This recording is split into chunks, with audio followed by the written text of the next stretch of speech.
En ese momento yo sentí mucha tristeza porque yo dije, Dios mío, 19 militares para matar a una persona inocente, a una persona que él se fue esperanzado y con ilusiones de ir a trabajar, ir a traer dinero para ayudar a pagar la casa donde estábamos viviendo, con una persona inocente. Y en ese momento yo me preguntaba, Dios mío, ¿qué pensó mi hijo cuando vio que lo iban a asesinar? Ella es Blanca Nubia Monroy. Es la madre de Julián Oviedo, un joven de 19 años de edad que vivía en el municipio de Soacha junto a sus padres y hermanos. Con la ilusión y la promesa de encontrar un buen trabajo, salió de su casa la noche del 2 de marzo de 2008. Ese sería el último día que Blanca Nubia vería a su hijo. Mi esposo le dijo que lo había llamado una persona para un trabajo y él le dijo al papá que sí, que era el señor del trabajo. Se bañó y salió a las 7 de la noche. A las 7 de la noche salió de la casa y de ahí nunca más volvimos a verlo. En septiembre de 2008, 6 meses después de la desaparición de Julián, Blanca Nubia fue llamada por Medicina Legal para que reconociera un cuerpo que habían encontrado en una fosa común en el municipio de Ocaña, en norte de Santander. La muchacha prendió el computador y lo primero que yo le vi fue el tatuaje. La niña mía me cogió la mano, me apretó y me dijo, mami, ese es Julián. Luego le mostraron el rostro y sí, efectivamente, allí estaba Julián. Ya en ese momento la ilusión de yo volver a verlo ya se me desvaneció porque ya me di cuenta que ya mi hijo no era de este mundo, sino que era de otro mundo.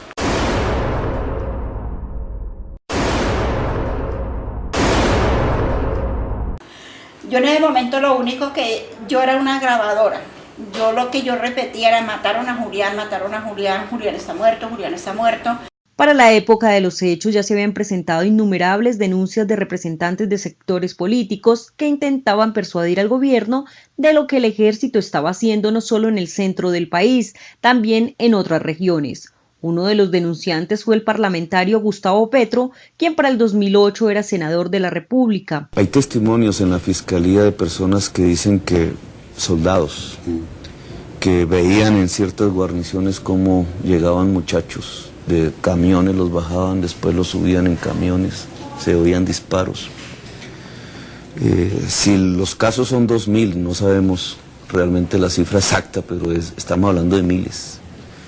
Pues estamos hablando de desaparición forzada. A pesar de las advertencias que se venían haciendo años atrás, estos crímenes se seguían cometiendo. Algunos medios nacionales de rigor periodístico como Noticias 1 fueron pieza clave para destapar las conversaciones que mantenían algunos militares mientras planeaban asesinar civiles para presentarlos como guerrilleros abatidos en combate. En la primera grabación, el coronel presiona al capitán por resultados de sus acciones. Y él se ríe. Cuéntemelo, ¿cuántos muertos van? Casi me pelan más bien, mi... ¿Ahí lo matan? Casi ¿No lo mató? ¿Ah? ¿No mató a nadie? No pierda la fe, mi coronel. No, hermano. ¿Y se burlaron otra vez o qué? No pierda la fe, no pierda la fe. Bueno, hermano, bueno. Eso sí, me llama a mí primero, cuando usted le dice puta me llama. Sí. No, tengo uno. Armamento. Sí, no, todo. El capitán llamó inmediatamente al CTI de la Fiscalía para reportar el muerto en el combate que se acababa de inventar. Bien, hermano, ¿qué? ¿Durmiendo o qué? Cuénteme, hermano. Oíme, mijo, ¿quién está disponible, vos? Sí. Porque tengo un muñequito. ¿Cuándo y dónde? Hoy a las 10, más o menos a las 10, no mentiras, eso fue, iniciamos como desde las 4 de la tarde, mano, un combate casi, pero duro, ¿yo? Sí. Ahí me pelan, weón, que ahí me pelan. ¿En dónde? En Remigio. ¿Y lo tienen adentro? ¿El cuerpo está allá adentro? El capitán le pide al encargado de tramitar los procesos en el CTI que altere la hora y que se reporte el supuesto guerrillero muerto. Ya, puta. Métame, que los llamé más temprano. No, porque entonces me joden a mí. ¿Y por qué lo voy? Que me llamó a las 7 entonces. Usted me dice también el reporte de inicio que no es conveniente mover. Blanca Nubia y otros familiares de las víctimas de falsos positivos no solo tuvieron que cargar con el dolor del asesinato de los jóvenes, también tuvieron que soportar señalamientos de parte del gobierno y la misma justicia al poner en tela de juicio la inocencia de sus hijos. Medios como Caracol Noticias registraron los hechos. Este es el trino que publicó Álvaro Uribe Vélez el 25 de junio del año pasado. En reunión con las madres de Soacha, varias me expresaron que sus hijos estaban infortunadamente involucrados en actividades ilegales, lo cual no excusa asesinatos, pero la hipótesis no fue examinada por la justicia. 4 mujeres, madres de víctimas de los llamados falsos positivos de Soacha, quienes aseguran que esta afirmación es falsa y las revictimiza, demandaron entonces al expresidente por injuria y calumnia. Que el señor presidente Uribe se paró ante los medios de comunicación y dijo que los muchachos no se habían ido precisamente a coger café, sino a delinquir alrededor de Ocaña, y que no hacía un día que se habían ido, sino que ya hacían más o menos un mes ellos estaban delinquiendo en alrededor de Ocaña. Entonces ahí nosotras dijimos, bueno, le están ensuciando la hoja de vida a nuestros hijos, y no solamente la hoja de vida a ellos, sino también a nosotros como familia, y ahí cuando emprendimos la lucha a demostrar de que ellos no eran ningunos guerrilleros, no eran ningunos delincuentes. Desde que las ejecuciones extrajudiciales se volvieron de interés para los medios de comunicación, cientos de testimonios han puesto mucha más evidencia en poder de las autoridades, en el que se deja claro que estos hechos eran incluso propiciados por el mismo gobierno de turno y su seguridad democrática. Uno de esos importantes testimonios sale a la luz pública el 22 de febrero de 2014, cuando el ex oficial del ejército, el capitán Adolfo Enrique Guevara Cantillo, en entrevista con el periodista Gonzalo Guillén de Las Dos Orillas, le señala cómo en su doble militancia entre el Ejército Nacional y las autodefensas cometía crímenes de falsos positivos ordenados por el propio gobierno de Álvaro Uribe Vélez. O sea, la legalidad con que nosotros hacíamos las cosas, yo podía llegar y secuestrar a una persona, llevármela, mira, el fulanito de tal está en tal esquina, vamos papá, lo cogíamos de quieto ahí, un momento, una requisa, móntese al carro, gaula, lo montaba el carro, lo esposaba, le ponía la capucha y me lo llevaba.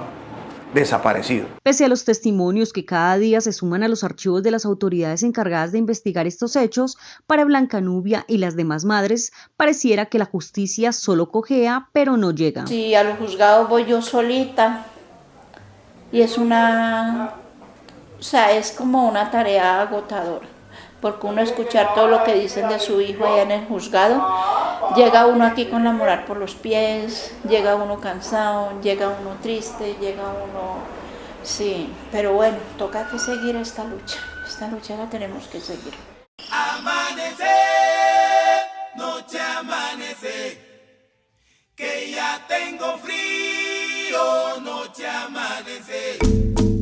Cuando el campesino deja su oído en la madrugada, en medio del frío, lo coge la noche de regreso al nido. Hay una tormenta en medio camino. El arte ha sido fundamental en el camino hacia la reparación y la búsqueda de justicia. Las madres de Soacha, en su camino por conservar la esperanza, han participado en decenas de manifestaciones artísticas que les ha posibilitado alzar su voz en nombre de sus hijos y sus familias.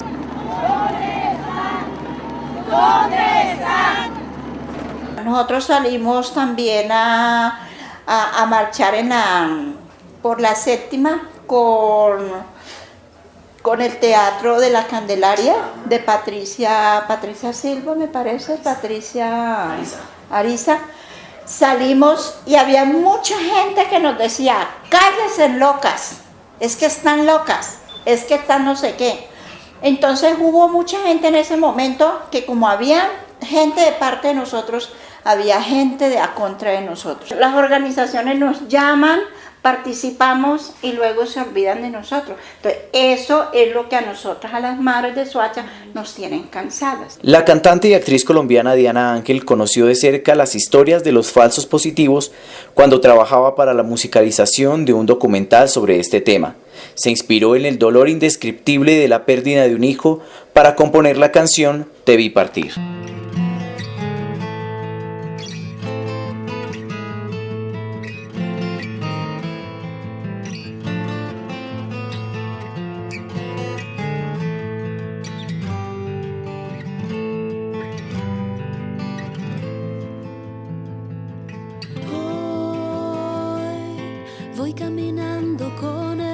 corazón desierto estoy,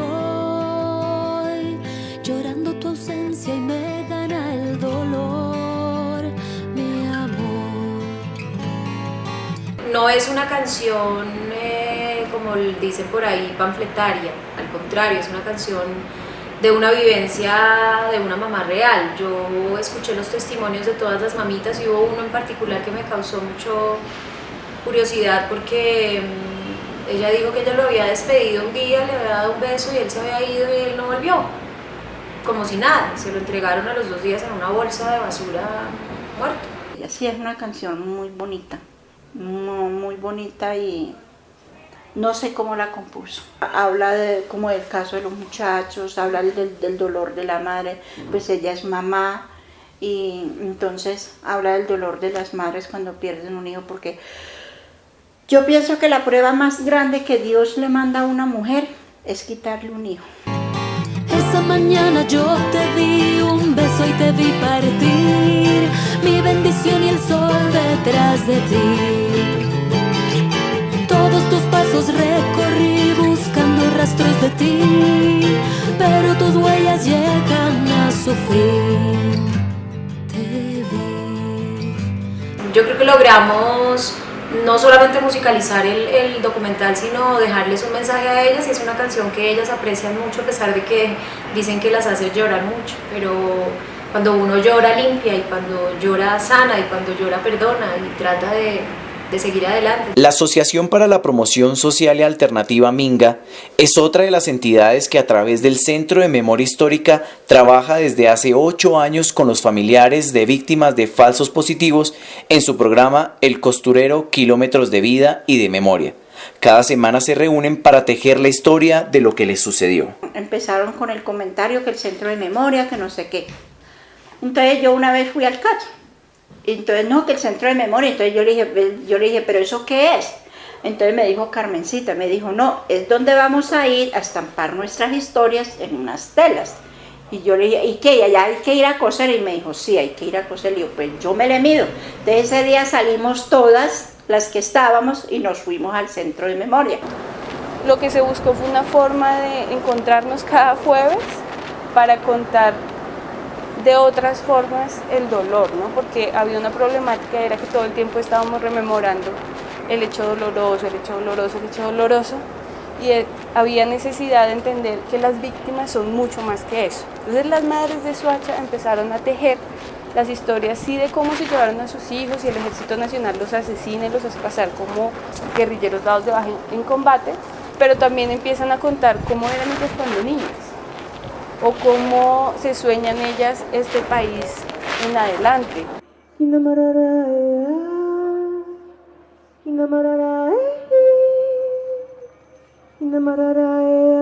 El Teatro La Candelaria y la Corporación Colombiana de Teatro también han acompañado y vinculado a las madres de las víctimas a través del arte escénico, con la creación colectiva de 2 puestas en escena. La primera, el performance Mujeres en la Plaza Memorias de la Ausencia, y la obra Antígonas Tribunal de Mujeres, presentada en el 2009 y en el 2014 bajo la dirección del artista Patricia Ariza y Carlos Satizábal.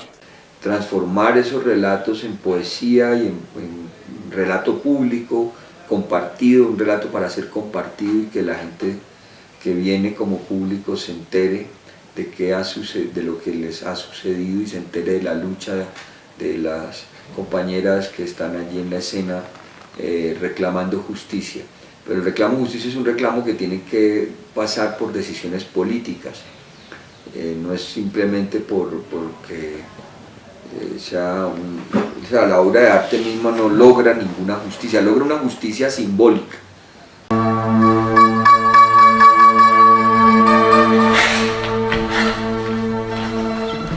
Estoy aquí para decirles, para contarles que en Colombia, en el mandato de Álvaro Uribe Vélez, siendo ministro de Defensa Juan Manuel Santos, fueron más de 6.800 ejecuciones extrajudiciales.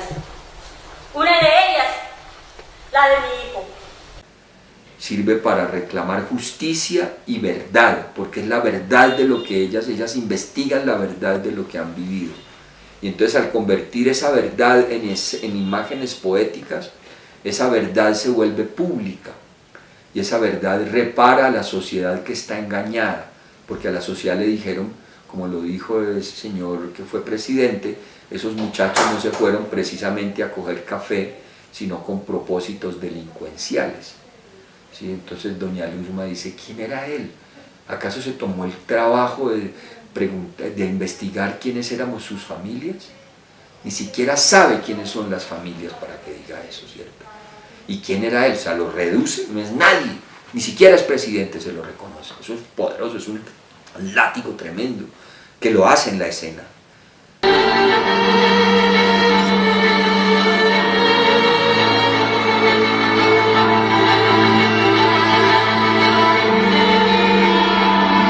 Recuperar la dignidad de sus hijos aún más allá de la muerte, ¿cierto?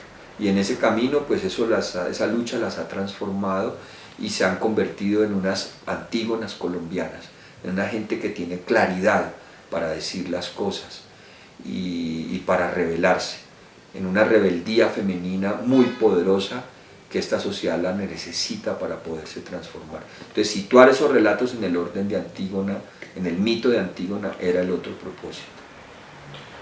El fotógrafo holandés Niels van Iperen trabajó de la mano con las madres de Soacha para crear la exposición Nunca Más, que fue exhibida en julio del 2016 en el Museo de Arte Contemporáneo de Bogotá. La idea era como que no quedaría en el olvido, y entonces ahí sí ha aportado algo para volver a poner luz a ese tema.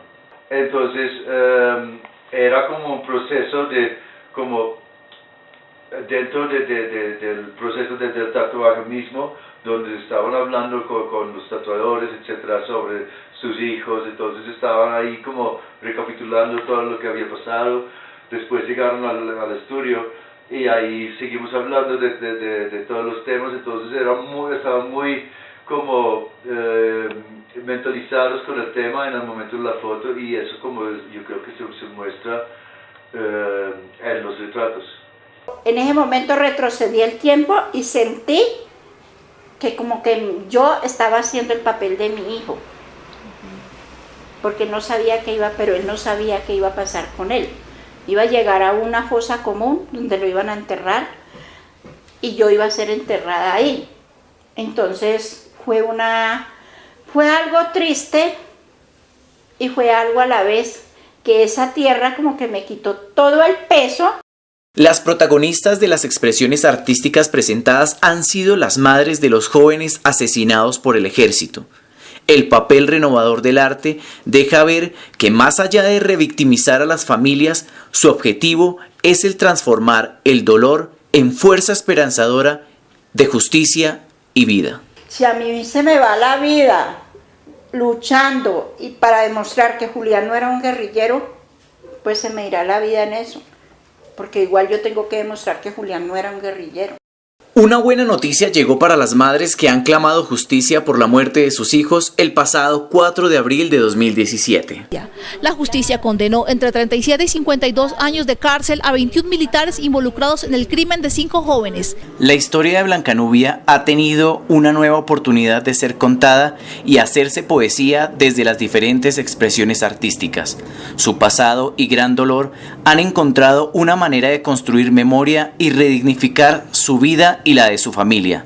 El hecho doloroso que le borró un día la sonrisa, hoy le da la fuerza y la esperanza para ayudar a construir un nuevo país. Yo lo que le pido a Dios, Dios mío, dame vida, dame vida, dame vida, porque yo necesito vivir para ver a los que me mataron a mi hijo tras unas rejas, que vayan donde ellos deben de estar, en una cárcel.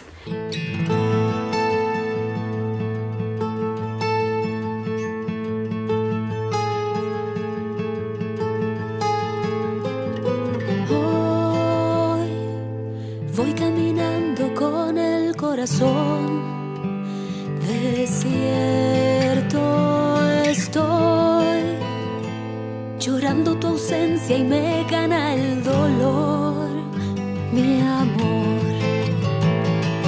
Esa mañana yo te di un beso y te vi partir, mi bendición y el sol detrás de ti.